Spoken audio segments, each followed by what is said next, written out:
primeira nem de segunda. Somos todos portugueses. Eu cresci na mesma escola que tu, no mesmo bairro que tu, ouvi a mesma música que tu. Mas este é o primeiro momento de muitos. Isto é o início. Este não é o início só para as pessoas brancas. É o início para as pessoas negras. É o início para dizer o fim das piadas dos amigos brancos que temos que ouvir.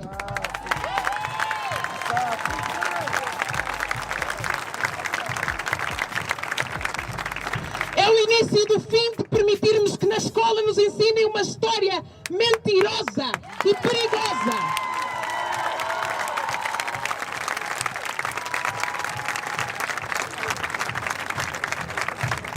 É o início da revolução de amor próprio que tantos séculos nos foi negada. O discurso que acabámos de ouvir é de Nuna, uma artista e ativista de 26 anos que carrega nas veias sangue português, angolano, cabo-verdiano e holandês e que combate na linha da frente da guerra contra o racismo em Portugal. As redes sociais são uma das suas armas para comunicar e elucidar sobre os perigos e as feridas de um país que vive em negação do seu próprio racismo estrutural. Isto é o reflexo de 600 anos de normativas sociais. Se as pessoas não achassem que era normal, então não seria algo estrutural, não faria parte das nossas vidas. E existem aqui dois fatores importantes quando nós falamos de macro e micro-racismo.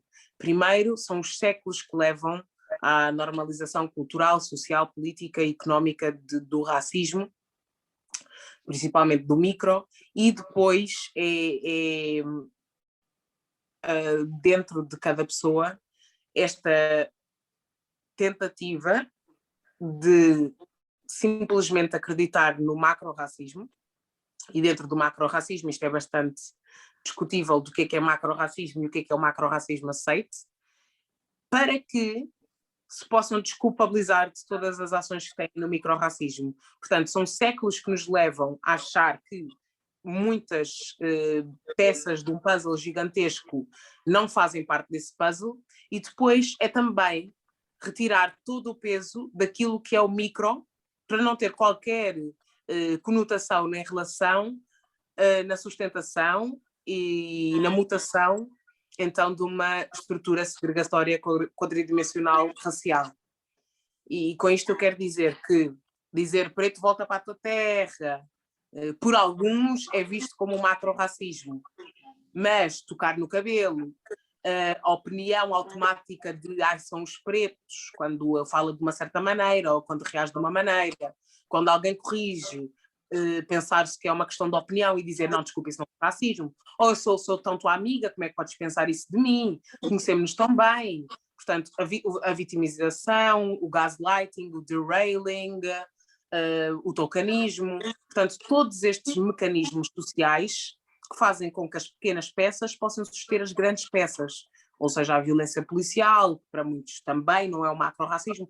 Portanto, a linha de macro e micro também é muito limitada. E acho que em junho de 2021 o que aconteceu foi que, mais uma vez, Portugal mostrou ser um país racista que sempre demonstra. E realmente o que naquela altura me fez fazer o vídeo foi que eu estava com uma amiga que nunca deixa de ser doloroso, mas há um aspecto em que tu estás mais preparado quando estudas mais o sistema e percebes mais as reações interpessoais, institucionais e sistémicas que fazem parte desse sistema. Quando é muito, por isso é que eu acho tão importante nós reeducarmos sobre a própria opressão que nos limita e a opressão dos outros, porque quando nós percebemos o mundo em que nós estamos, existe um passo que podemos dar para realmente mudá-lo. O que também é muito agridoce, não foi nada de novo, nem nada que não fosse expectável, a reação dos influencers portugueses à volta do Black Lives Matter e do racismo. Eu não fiquei pessoalmente magoada. Era só o país racista a ser racista e os portugueses a serem racistas como sempre. Só que esta minha amiga, que vai na caminhada dele, e diferente da minha, não é? Porque não tem um lado académico, é só uma rapariga negra, custou-lhe mais E houve ali não tocas nos meus.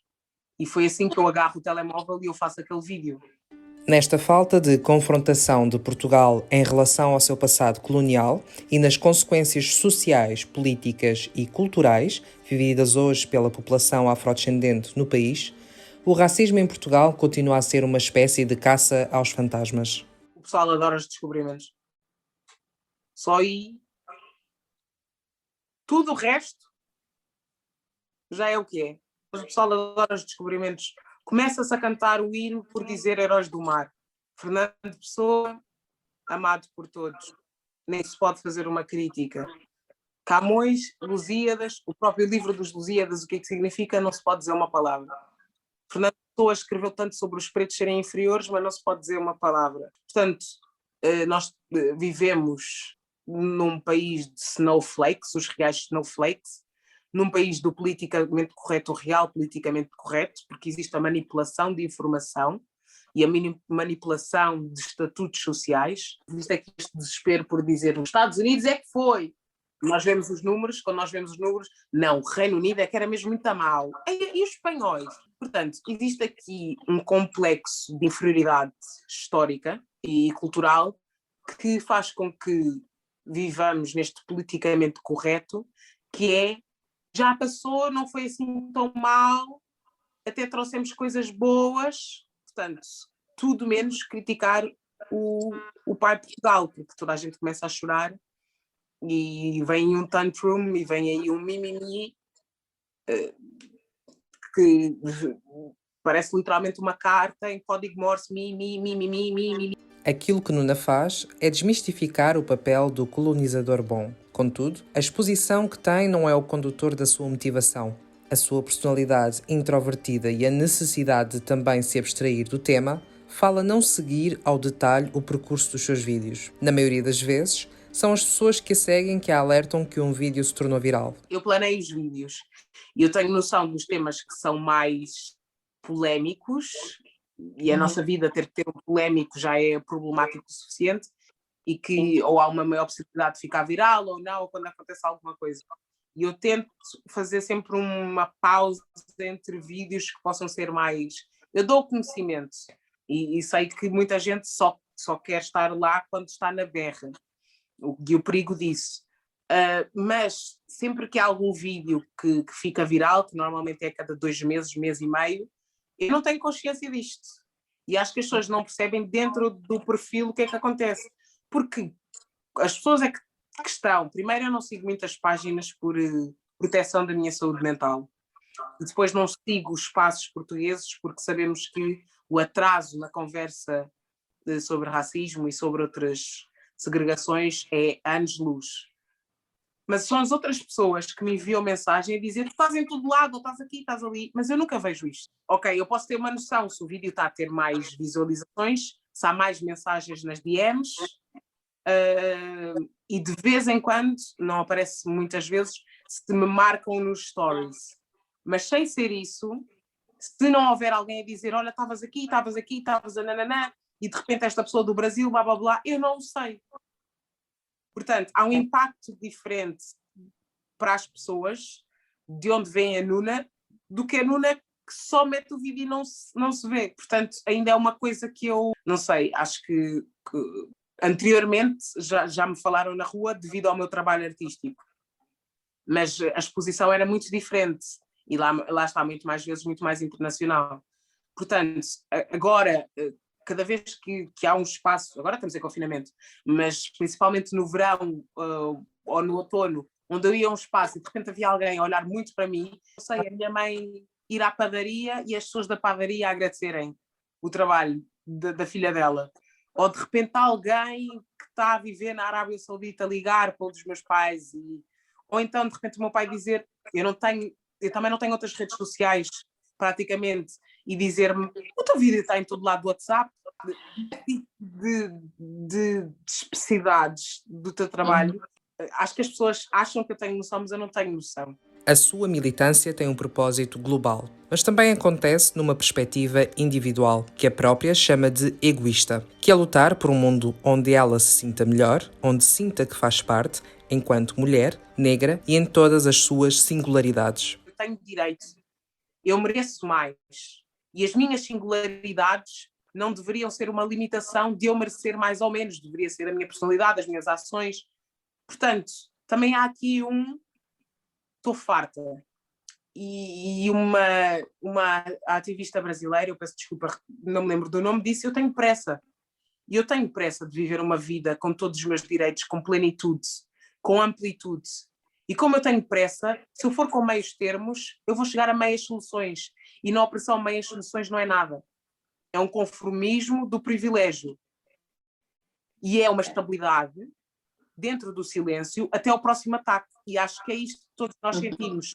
Tratam-te bem até haver uma discussão que depois vem logo o cala-te ao preto. Não dá. E era o que estava a acontecer aqui, neste neoliberalismo do início do século, onde haviam dentro de casa os pretos estão a mudar para aqui, e pretos por todo lado, e os gays daqui, e as mulheres dali, e a porca da nananã, e depois era sorrir. Mas continuávamos a não ter as possibilidades de trabalho, continuávamos a ter que estar silenciados, a ter que ter o cabelo desfrisado, a ter que ter o sotaque perfeito para sermos considerados boas negras. Portugal é muito simpático e adoram dizer que são os mais simpáticos e os turistas amam que vêm cá um segundo. Enquanto minoria, e é o que eu digo sempre, há uma grande diferença entre tolerar e abraçar e acolher e respeitar. E eu mereço nada mais do que respeito. Nada menos nem nada mais. Expor as malhas da opressão não é uma tarefa fácil. É preciso estofo para encaixar as críticas e o delator acaba por ser o alvo a abater. Nuna explica-nos como faz para passar ao lado do feedback de ódio que recebe. A primeira coisa é, eu sou bastante privada na minha vida, dou a conhecer aquilo que eu quero dar a conhecer e o que eu não quero dar a conhecer não dou a conhecer. Isto sempre provocou muita raiva a muita gente, principalmente quando eu comecei a trabalhar e a investigar. Mas o que é que ela anda a fazer? Porque é que ela não diz o que anda a fazer? O que é privado é privado. E primeiro existe a questão de como mulher negra que tenha sucesso, as más energias, más olhados, seja o que for que vais chamar, venham correr. E eu gosto de manter o meu mundo, meu e daqueles que têm que estar lá dentro. E isso é uma espécie de proteção.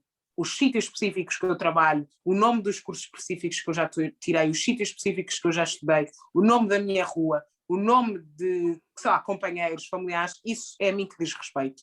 Já foi desrespeitado várias vezes em entrevistas e como sempre, eram jornalistas brancas, e é o típico, e é algo sistémico dos mídia e do apoderamento das mulheres brancas sobre as mulheres negras. Mas eu tomo cuidado, já tomava anteriormente de haver esta exposição maior, mas também tomo cuidado porque sei como é que a sociedade se relaciona à volta da mulher negra. E de retirar e de não ter boundaries, não ter limites, nem linhas que respeitem. Portanto, isso é o primeiro ponto. Eu imponho as minhas barreiras de forma a já, tu vens, mas tu não só consegues ir até um certo sítio. Portanto, o segundo ponto é, eu inicialmente não o tinha assim, mas depois de 2 meses há muito energume, há muita gente de ódio, há muito cobarde que só se expõe se souber que tem público. E porque a cobardia é tal que precisa deste apoio. Um racista no meio de nem sei quantos negros vai ficar em silêncio, vai ainda sorrir. Mas depois, dentro das pessoas que ele pode se falar, já vem os pretos de merda disto tudo, voltem para o vosso país. Portanto, por exemplo, eu inicialmente tinha os comentários, obviamente, todos os vídeos abertos, e era sempre uma quantidade de mensagens de ódio, e havia muitos dos meus seguidores que ficavam lá nos debates, eu às vezes ficava nos debates, mas estas pessoas, em primeiro lugar, não têm qualquer noção do que é sofrer de racismo, são brancas, ou então têm o racismo internalizado ao ponto de lutar pela sua segregação se manter. Mas 99,9% eram as pessoas brancas, com a noção de que, porque lhes beneficia, porque mantêm isto, porque querem, que é uma questão de opinião e não de vida, e de estrutura, e de factos. E, portanto, depois de algum tempo, eu via também o desgaste dos meus seguidores e o meu próprio desgaste, cortou-se logo ali, cortou-se 95% das mensagens de ódio. Não havia o público, não havia o palco. E depois existe, obviamente, as DMs e eu controlo e respondo pelo menos 80% menos do que eu respondia inicialmente. Inicialmente era, tem que responder a toda a gente, tem que responder a tudo, tem que dar tudo. Também é uma aprendizagem da minha plataforma, que é pequena, mas ainda tem algum alcance com algumas pessoas. E não sei, num dia em que um vídeo fique viral, pode chegar até às 400 mensagens, e acho que as pessoas não têm consciência disto. Num dia em que eu não meta nada, vai haver pelo menos 5 mensagens. 5 mensagens, normalmente, se for só um obrigada pelo teu trabalho, é um obrigada de volta, mas muitas vezes é conversa. A pessoa vem pela primeira vez partilhar a sua história. Não dá só para fazer assim. Portanto, com as DMs, eu limito o meu tempo de DMs, eu limito o meu horário, por exemplo, só começo normalmente à volta da 1 da tarde de entrar dentro do Instagram.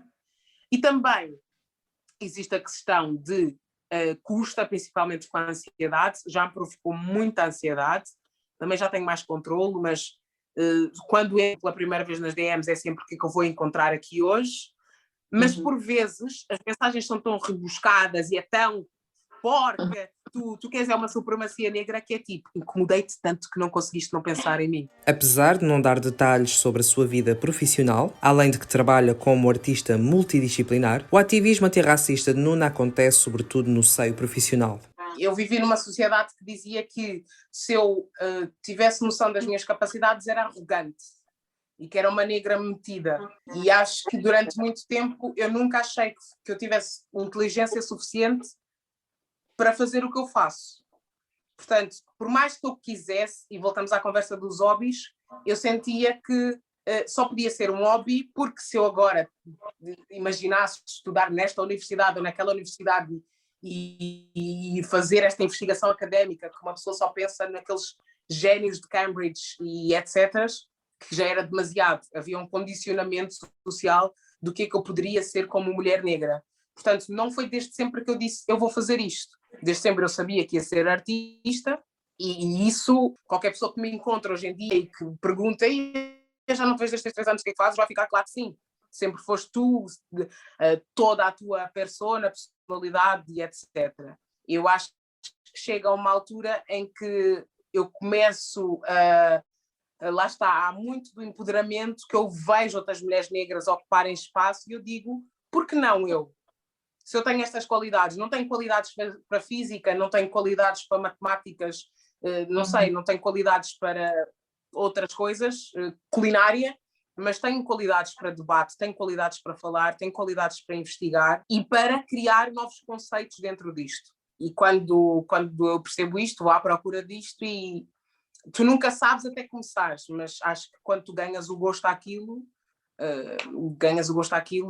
e hoje em dia acho que é algo que eu faço bem e que tenho que acreditar que eu faço bem e tenho que ter orgulho em dizer que eu faço bem, para também outras mulheres negras terem orgulho de explorarem e não se limitarem nas profissões delas. Portanto, acho que não foi desde sempre como ideia profissional, mas acho que organicamente, ao me libertar enquanto pessoa, também libertei a minha possibilidade de sonhar e de ser, e do que eu podia ser. Mas muitas pessoas não têm noção do que é um ativismo profissional ou do que é um revisionismo e ser académico ou estar sempre à volta de instituições educacionais e investigar. Isto aqui não é só um hobby, não é? É trabalho, é consumo, nem seja pelos gastos financeiros nos livros, nas viagens, nas palestras. Portanto, envolve muita coisa, envolveu muita formação para chegar aqui e também envolve muita dedicação e tempo. É o meu tempo, não é? E por isso, mesmo, desde o início, houve sempre pessoas com a história de dar-me o teu caixa, eu te dar dinheiro, serviço público e tudo isto, mas eu, se não for para fazer algo exato, eu não gosto. Fazer só por fazer não vale a pena. É dos motivos porque também há os pedidos para fazer vídeos em inglês, mas este tipo de conteúdo, se calhar não tão específico, com uma consciência portuguesa, já existe. Portanto, eu não vou adicionar nada real a isto, só fazer por fazer não vale a pena. E também é outra coisa, é um trabalho que vai haver um cansaço emocional diferente de, lá está, ser cozinheiro, ou porque é muitas vezes a tua própria segregação. Tu estás a tentar desconstruí-la, mas tens que mais uma vez estar a ler a história de tudo o que aconteceu, Portanto, chegou um momento em que eu sinto que, pelo trabalho que eu já fiz até aqui, de exposição no Instagram e do que as pessoas viram, agora sim já vale a pena fazer workshops, porque inicialmente, para muitas pessoas que acompanham o conteúdo, não haveria bases, ou terminologia, ou até agora, quando formos para um estudo mais etimológico, mas acho que as bases eu quero sempre públicas, para o máximo de pessoas poder aceder de forma grátis. Agora, o trabalho extra, que noutros locais já são pagos, também paga à mulher negra o que ela merece. E a outras pessoas que tu vais, por este trabalho, tu pagarias, porque que a mim achas que pode ser grátis? Porque que estás sempre à espera do trabalho negro à borla? A última vez que a normativa do trabalho negro à borla existia era a escravatura. Aqui ele está contra isso. Então, agora o que eu vou começar a lançar é uma data de workshops e de, obviamente, a minha parte artística também leva muito a esta parte. Existe o racismo cultural, que é uma vertente muito forte do que eu faço, obviamente, porque são duas áreas onde eu trabalho e que conheço muito bem o interior. Por exemplo, há muita coisa que não dá para ser nos textos. Os textos demoram tempo a escrever, nem que seja só para refletir e fazê-los pequenos para caberem ali. Às vezes a maior dificuldade é simplificar, porque a maneira como eu vou falar a defender uma tese não é a mesma maneira que eu posso falar no Instagram. E encontrar palavras que dê para toda a gente, mas que também não seja achar que ninguém é burro, porque ninguém é burro, por vezes é complicado. Mas quando nós temos salas de Zoom protegidas, onde são só mulheres negras a falar da experiência da mulher negra, já é diferente, há uma possibilidade. Como eu tenho formação para dar workshops de escrita, de investigação, de tudo e mais alguma coisa nestas áreas, não é tudo e mais alguma coisa, eu não posso dar um workshop de culinária, porque eu ia estar a perguntar que tipo de diferença é uma farinha de mandioca e uma farinha de... Comer como? Se for um workshop de comer, eu faço. Mas eu sinto que há muita gente que quer aprender mais e que também me diz constantemente também tens que receber por aquilo que tu fazes. Portanto, agora também estou a transformar aquilo que normalmente eu nunca ligava com o Instagram, porque eu sou paga por isto, obviamente, mas noutros locais, também este público que tem a possibilidade também económica, mas que também quer ir mais além, desde dicas de filme, perceber quando estamos a ver um filme que é white gaze, exploração da dor negra, pornografia de trauma, que não há tempo realmente para estar a explicar no Instagram, porque tem que ser muito interativo, não dá só para estar a fazer, nem tudo dá para fazer em 15 minutos de vídeo e separar em partes ou por story. Tem que ser uma conversa, tem que dar exemplos, a outra pessoa tem que fazer uma pergunta e aprende-se muito mais em grupo. Portanto, também é muito por aí que eu vou, continuando com todo o meu trabalho à parte, fora do Instagram, fora daqui, continuando com os espetáculos que, felizmente, nesta altura do mundo em que estamos, onde está tão difícil para toda a gente, principalmente pessoas do setor da cultura, eu ainda não parei de trabalhar, portanto, continuar com o meu trabalho, continuar a crescer em todas as áreas, mas um crescimento que para todos pode não ser o crescimento que eles acham que é o gigantesco sucesso, mas para mim é porque em todos estes lugares de trabalho que eu entro, sou mulher negra, o que anteriormente não acontecia. Portanto é isso, é continuar a fazer mais cursos, pode parecer uma doideira, continuar a impor-nos mais por uma história verdadeira, a militar, quando possível sair às ruas, sair digitalmente, a unir-nos mais, a termos noção que não é culpa nossa, nem é o nosso dever, mas que se formos ficar à espera ninguém nos vai liberar, e pronto, e crescer aos poucos e continuar a trabalhar. Esta entrevista foi realizada por Maria Barbosa, com edição e voz-off de Vanessa Sanches. Para continuares a ouvir outras entrevistas e podcasts, basta aceder às várias plataformas de streaming, como o Spotify, a Apple Podcasts e SoundCloud. Aproveitamos para relembrar que, para a Bantuman continuar a realizar este trabalho jornalístico de